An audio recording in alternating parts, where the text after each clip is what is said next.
दोस्तों, नागमणि की अनेक कहानियां आपने सुनी होंगी। नागमणि अत्यंत अलौकिक और प्रभावशाली होती है। ये इच्छाधारी नागिन को बहुत शक्तिशाली बना देती है। कहा जाता है कि कार्तिक पूर्णिमा के दिन एक साधारण नागिन भी बगैर मणि के विशेष शक्तियां पाती है, लेकिन वो शक्तियां केवल उसी पूर्णिमा की एक रात तक उनके पास होती है। और इन शक्तियों के बल पर नागिन कोई भी रूप धारण कर सकती है, कोई भी आकार ले सकती है और कोई भी असामान्य कार्य कर सकती है। दोस्तों, नाग नागिन महादेव शिव को ही अपना आराध्य मानते हैं और नाग देवता की पूजा करके कोई भी व्यक्ति भगवान शिव का आशीर्वाद प्राप्त करने में सफल रहता है। दोस्तों, ये चमत्कारी घटना घटी थी उत्तर प्रदेश के छोटे से गांव सीतापुर में गांव के मुखिया और वहां के सबसे धनी व्यक्ति रतन लाल के साथ। रतन लाल 5-6 साल पहले एक साधारण गरीबी का जीवन व्यतीत कर रहे थे। वो अक्सर जंगल में अपनी बकरियों को लेकर चराने जाया करते थे। यही उनका नित्यक्रम था। एक दिन बकरी चराते चराते वो जंगल के कुछ ज्यादा ही अंदर चले गए। उसी जंगल में एक इच्छाधारी नागिन अपने नाग के साथ एक पेड़ के पास रहा करती थी। वो नागिन गर्भवती थी। एक दिन बकरियां चराते चराते शाम हो गई थी और रतन जब उस पेड़ के पास से गुजर रहा था तो वहां उसे एक तेज चमकती चीज दिखाई दी। वो दोनों नाग नागिन भी वहीं थे। उन्हें देख के रतन थोड़ा सा डर गया और तुरंत वहां से जल्दी जल्दी घर को निकला। परंतु उस रात उसे बार बार वो चमकती चीज ही नजरों के सामने दिख रही थी। वो इतना तो समझ गया था कि हो न हो वो कोई बहुत मूल्यवान चीज थी और अगर वो मुझे मिल गई तो मैं भी अमीर हो जाऊंगा। लेकिन उसे पाने में रोड़ा बन सकते हैं वो दोनों नाग नागिन। उनका कुछ करना पड़ेगा। दूसरे दिन वो फिर से जंगल में उसी पेड़ वाले स्थान पर गया और कुछ दूर ही खड़े रहकर छिपकर उस पेड़ के पास रह रहे नागिन को देखने लगा। कुछ देर देखने के बाद उसकी समझ में आया कि नागिन गर्भवती है। वो चुपके से वहां से निकल आया। रतन घर पर आकर सोचने लगा कि ये अच्छा मौका होगा। जब नागिन अपने बच्चे को जन्म देगी तभी वो नागमणि चोरी कर सकता है। उस समय नागिन कमजोर होगी, बस नाग को ही मारना होगा और उस मूल्यवान चीज को हथियाना आसान होगा। उसने सुन रखा था कि अगर किसी नाग के मुंह पर गोबर मार दिया जाए तो वो अपना होश खो बैठता है।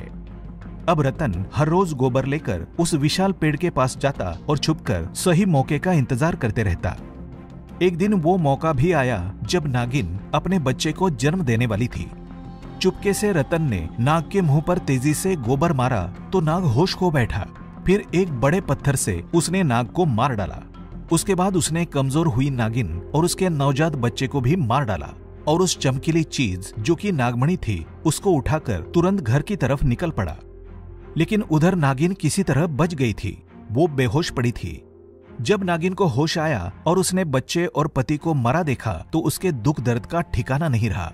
उसने रतन को सबक सिखाने की ठानी, परंतु अब वो उतनी शक्तिशाली नहीं रही थी। मणि चले जाने के कारण वो अपनी चमत्कारी शक्तियों का प्रयोग नहीं कर सकती थी, लेकिन अभी भी वो अपना रूप तो बदल ही सकती थी। इधर रतन को जैसे ही वो मणि मिली उसका पूरा जीवन ही पलट गया। इस बार उसे इतनी फसल मिली और अच्छे दामों में बिकी जैसे समझो उसे कोई लॉटरी ही लग गई हो। वो जिस काम में हाथ डालता लाभ ही लाभ पाता और रतन समझ चुका था कि ये सब उस चमत्कारी नागमणि का ही कमाल है। नागमणि ही उसके घर में समृद्धि ला रहा है। गांव में अब उसकी प्रतिष्ठा बढ़ गई थी। रतन के इस रुतबे को देख रतन के लिए उसके पास के ही गांव से एक अच्छा रिश्ता आया। सीमा नाम के सुंदर सुशील कन्या से उसका विवाह संपन्न हुआ। सीमा अपने पति रतन को बहुत प्यार करती थी और बहुत आदर करती थी। दोनों एक दूसरे का कदम कदम पर साथ निभाते। उनकी जोड़ी गांव में मिसाल बन चुकी थी। उधर नागिन भी एक पुरुष का रूप धारण करके रमेश नाम से रतन के यहाँ उसका मुंशी बन गई और रतन का विश्वास जीतने लगी। रतन भी रमेश के व्यवहार और वफादारी को देखकर उसे अपने भाई समान ही मानने लगा। एक दिन सीमा खुशी खुशी अपने पति रतन के पास आई। उसने रतन को बताया कि तुम पिता बनने वाले हो, मैं गर्भवती हूँ। ये सुन रतन की खुशी का ठिकाना नहीं रहा। उस दिन वो खुद अपने मुंशी रमेश के पास गया और बोला कि देखो रमेश, मेरा कोई भाई नहीं है, परंतु जब से तुम्हारा साथ मिला है तुम सगे भाई से भी बढ़कर बन चुके हो। आज मैं बहुत खुश हूँ, इसलिए आज मैं अपनी पत्नी और तुम्हें एक खास जगह ले जाना चाहता हूँ। मेरी पिछली जिंदगी से अवगत कराना चाहता हूँ। मेरा इस दुनिया में तुम लोगों के सिवा कोई नहीं है।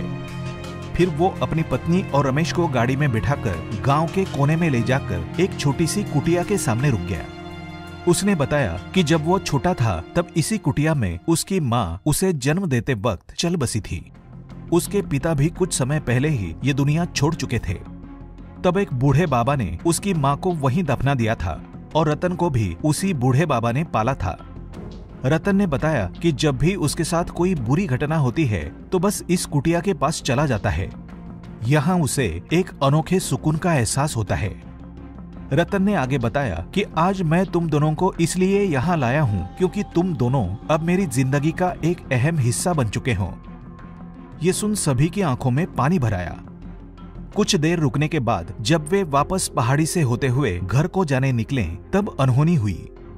अचानक पहाड़ी पर उनकी गाड़ी एक बड़े पत्थर से टकराई। रतन गाड़ी में ही फंसा रहा, लेकिन उसकी पत्नी सीमा पहाड़ के नीचे गिर के एक पेड़ पर अटक गई। उस पेड़ के ठीक नीचे बहुत ही गहरी खाई थी।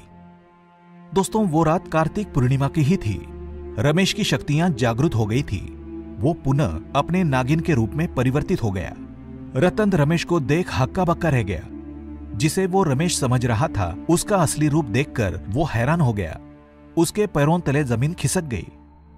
नागिन ने रतन को बताया कि कैसे वो भी रतन के कारण ठीक ऐसी ही स्थिति में फंसी थी। रतन ने उसका पूरा घर संसार लूट लिया था, उसके पति और बच्चे को मार डाला था। नागिन ने कहा, आज मेरा बदला पूरा हो जाएगा। रतन घायल होकर गाड़ी में फंसा हुआ था। रो रोकर वो नागिन की मिन्नतें करने लगा, भले ही मेरी जान ले लो, परंतु मेरी पत्नी गर्भवती है, उसे छोड़ दो। नागिन का हृदय पिघल गया। उसे याद आया कि क्या होता है जब कोई अपना छिन जाता है। वो जिंदगी का सबसे बड़ा दुख होता है। नागिन ने रतन का उसके पत्नी के प्रति सच्चा प्यार देखकर उसे माफ कर दिया।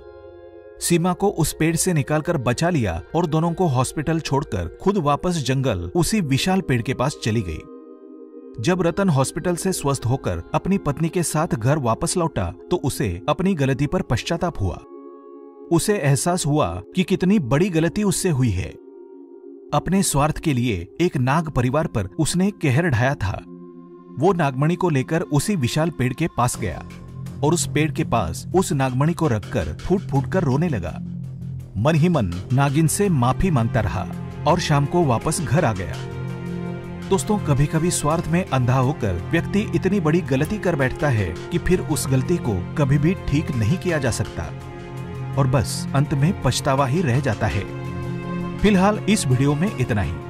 ऐसे ही इंटरेस्टिंग और नॉलेजेबल वीडियो देखने के लिए चैनल को सब्सक्राइब कर लें और वीडियो को लाइक और शेयर भी जरूर कर दें। मुझे दीजिए इजाजत। जय हिंद, जय भारत।